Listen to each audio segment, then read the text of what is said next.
बहुत ज्यादा सता रही है। आप बैठे, मैं थोड़े से चावल खा कर आती हूँ। हम सब इकट्ठे जाते हैं, थोड़ा इंतजार कर लो बारिश के कम होने का। ना जी, मुझसे तो और इंतजार नहीं हो रहा। ऐसे कहते हुए गोरी चावलों के पास जाती है और चावल खाना शुरू कर देती है। वो बहुत भूखी थी, इसलिए वो तो जल्दी जल्दी से चावल खा रही थी। तेज बारिश के कारण एक पत्थर पहाड़ से नीचे गिरता है और वो पत्थर सीधा गोरी कौवी के पंख पर लग जाता है। बचाओ बचाओ, मुझे बचाओ, मैं मर रही हूँ। गोरी का शोर सुनकर सब पक्षी वहाँ आ जाते हैं। गोरी, तुम्हारे तो पंख से खून निकल रहा है। अब अगर जल्दी से गोरी के जख्म पर पट्टी ना हुई तो खून ज्यादा निकल जाएगा।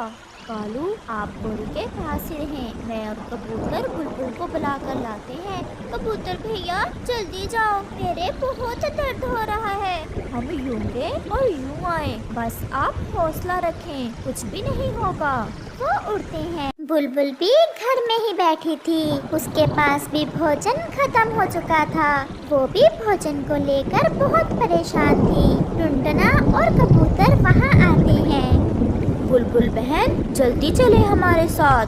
गोरी के पत्थर लग गया है और उसका पंख घायल हो गया है, गहरी चोट आई है। परंतु कहाँ, ऐसी बारिश में कैसे चोट लग गई गोरी के? हम सब मिलकर पहाड़ों से भोजन लेने आए थे कि गोरी के चोट लग गई। भोजन तो मेरे पास भी नहीं है, क्या वहाँ भोजन मिला आपको? वहाँ ढेर सारे चावल हैं, आप भी ले लेना, परंतु जल्दी चलो। फिर वो सब वहाँ से पहाड़ों की तरफ चलते हैं। मैंने पट्टी कर दी है और खून भी रुक गया है, परंतु गोरी आपने उड़ना नहीं है। अगर उड़ोगी तो खून फिर से बहने लग जाएगा। दोस्तों, अब हम सब यहाँ से भोजन लेते हैं और गोरी को उठाकर घर ले जाते हैं। बेहतर यही है कि हम गोरी को रस्सी से बांधकर सब मिलकर उठाते हैं।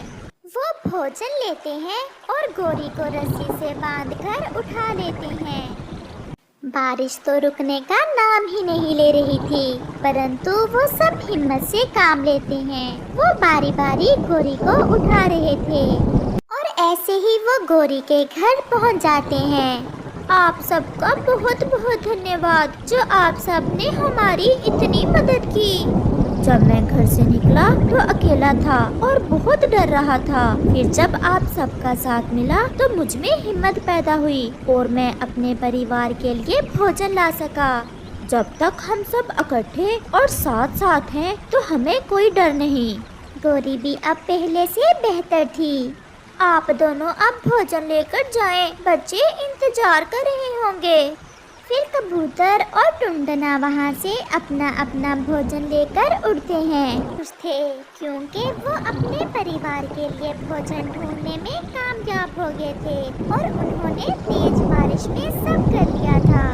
पापा आ गए, पापा आ गए। मैं आ गया, अपने बेटे के लिए चावल लेकर आ गया। आप ठीक है ना? फिर पापा चिड़िया रास्ते की सारी कहानी अपनी पत्नी को बताता है। हम पक्षियों की जिंदगी भी बहुत मुश्किल है, कभी सूखे का डर तो कभी तेज बारिश का। रात होने को थी, बारिश का शोर तो जंगल के सन्नाटे में कुछ ज्यादा ही था और वो सब खुशी खुशी अपना भोजन खाते हैं और सो जाते हैं। दूर किसी जंगल में कालू कौवा और रानो चिड़िया रहते थे। कालू कौवा बहुत आलसी था, उसे हर समय बस अपनी ही चिंता रहती, जबकि रानो चिड़िया बहुत अच्छी थी। वो अपने साथ साथ दूसरों की फिक्र करती। अगर कोई पक्षी किसी मुश्किल में होता तो वो उसकी मदद कर देती। ऐसे रानो चिड़िया के मन को बहुत शांति मिलती। जबकि कालू कौवा खुद तो किसी की मदद ना करता, लेकिन खुद अगर उसे किसी की मदद की जरूरत होती तो तुरंत किसी पक्षी के पास चला जाता और रो धोकर अपना काम करवा लेता। ऐसे ही एक दिन कालू कौवे को एक पेड़ पर एक फल लगा दिखाई देता है। जैसे ही कालू कौवा वो फल खाने लगता है तो उसे पेड़ ऐसे कहता है, कौवे, मैं तुम्हें ऐसे अपना फल नहीं खाने दूंगा, तुम पहले मेरा एक काम करो। क्या काम पेड़ जी? ये मेरे साथ एक सूखी शाख लगी हुई है, तुम ये उतार दो, मुझे ये अच्छी नहीं लगती, फिर तुम मेरा फल खा लेना। पेड़ जी, क्या आपको मेरा विश्वास नहीं है? मैं आपकी सूखी शाख तभी निकाल सकता हूँ जब तुम मुझे अपना फल खाने दोगे। वो क्या है ना, मैंने कल से कुछ भी नहीं खाया, बहुत भूखा हूँ। मेरे अंदर तो बिल्कुल भी ताकत नहीं है इस समय। फल खाकर मैं आपकी सूखी शाख निकाल दूंगा। अच्छा, अगर तुम कहते हो तो मैं तुम्हारी बात मान लेता हूँ, लेकिन तुम